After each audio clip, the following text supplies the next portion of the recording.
অসময়ে রোজই প্রায় বৃষ্টি। তখন মনে হয় এক কাপ চায়ে তোমায় চাই, সসের সাথেও তোমায় চাই, চাটনির সাথেও তোমায় চাই। নমস্কার, ওয়েলকাম টু কুকিং উইথ ইচ্ছে।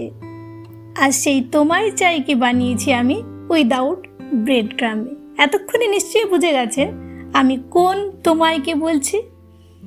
আমি আজকে আপনাদের সাথে শেয়ার করব ভেজিটেবল চপের recipe. If you don't understand my language, then please on CC. My all recipe have English and Hindi CC and enjoy my recipe in your own language. এখানে recipe বানানোর জন্য আমি কড়াইয়ে শুকনো লঙ্কা দুটো নিলাম, দুটো তেজপাতা নিলাম, নিয়ে নিচ্ছি পোস্ত বড় চামচের 1 চামচ পরিমাণে। গরম মশলার মধ্যে আমি ইউজ করব লবঙ্গ, এলাচ, দারচিনি, বড় চামচের 1 চামচ নর্মাল গোটা জিরে, গোটা ধনে বড় চামচের 1 চামচ, হাফ চামচ মেথি, হাফ চামচ মৌরি, আর 7-8টা নিয়েছি আমি গোলমরিচ। এখন এগুলোকে ভালো করে শুকনো খোলায় একটু রোস্ট করে নিতে হবে। যদি আমার প্রেজেন্টেশন আপনাদের ভালো লাগে আর যদি রেসিপি ভালো লাগে তাহলে প্লিজ একটা লাইক দিতে ভুলবেন না।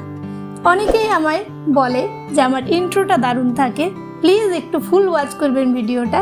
আমি ট্রাই করি আমার সমস্ত ক্রিয়েটিভিটি দিয়ে ভিডিওটাকে একটু অন্যরকম বানানোর, তাই ফুল ভিডিওটাকে ওয়াচ করবেন, তাহলেই আমি এগিয়ে যেতে পারবো। এখানে এটা হয়ে গেছিলো, আমি ঠান্ডা করে এটাকে রোস্ট করব, জল না দিয়ে কিন্তু। এইবার এখন এই কড়াইয়ের মধ্যেই আমি দিয়ে দিলাম 2 চামচ পরিমাণে সর্ষের তেল, তবে আপনারা যে কোনো তেল ইউজ করতে পারেন। আর এটার মধ্যে এখন 1.5 কাপ পরিমাণে দিলাম গ্রেটেড বিট, আর 1 কাপ পরিমাণে দিলাম গ্রেটেড গাজর, দিয়ে দিলাম 3 চামচ বড় চামচের পরিমাণে কড়াইশুঁটি, নুন পরিমাণ মতো, হলুদ 1 চামচ, আর চিনি দিলাম এখানে আমি বড় চামচের 2 চামচ।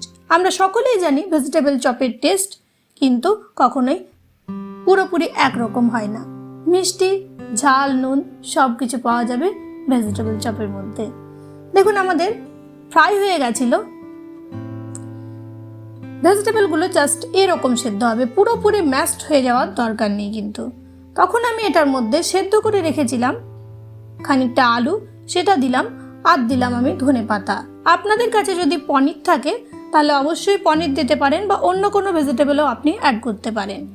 এখন আমি 2 চামচ দিয়ে দিচ্ছি আমাদের যে রোস্টেড মশলাটা গ্রাইন্ড করে নিয়েছি, সেটা দিয়ে দিলাম। খানিকক্ষণ এটা ভালো করে আমি এখন মিশিয়ে নেব ফ্লেভারটা অ্যাড করার জন্য। আর আঁচটা কিন্তু কন্টিনিউ আমাদের লো রয়েছে, একটু এরকমভাবে ভেঙে নিতে হবে। পুরোপুরি বললামই, পুরোপুরি একেবারে ম্যাশড করার দরকার নেই।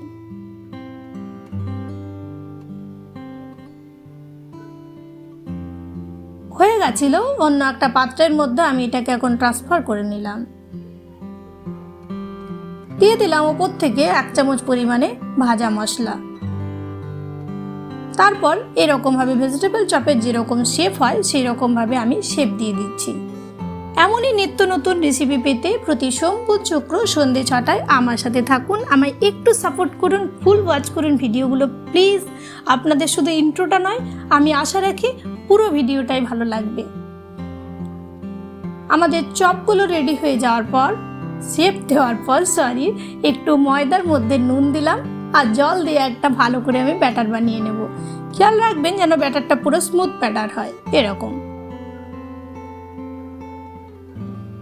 তারপর এখন ভেজিটেবল চপগুলো এটার মধ্যে দিয়ে দিলাম, তারপর ভালো করে কোট করে নেব।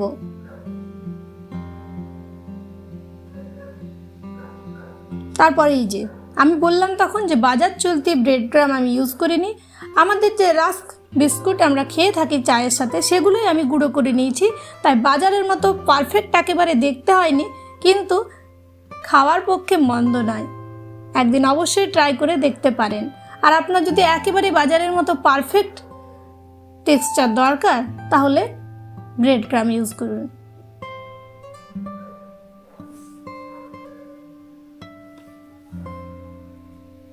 আমি রাস্কটাকে মিক্সচারে গুঁড়ো করে নিয়েছিলাম।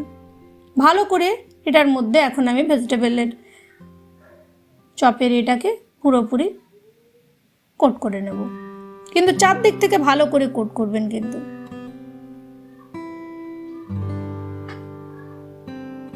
তারপর আর কি, কড়াইয়ে ভালো মতো তেলটাকে গরম করে আঁচটাকে কম করে দিয়ে দিলাম আমি দুটো ভেজিটেবল চপ। একটা পিঠ 3-4 মিনিটে হয়ে যাওয়ার পর লো ফ্লেমে, কিন্তু জাস্ট 2 মিনিট রাখবো কালারটা আসার জন্য মিডিয়াম ফ্লেমে উল্টো দিকটা।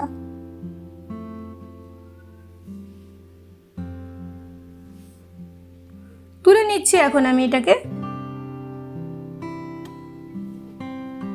সেম প্রসেসে আমি আরও বাকি ভেজিটেবল চপগুলোকেও ফ্রাই করে নেব।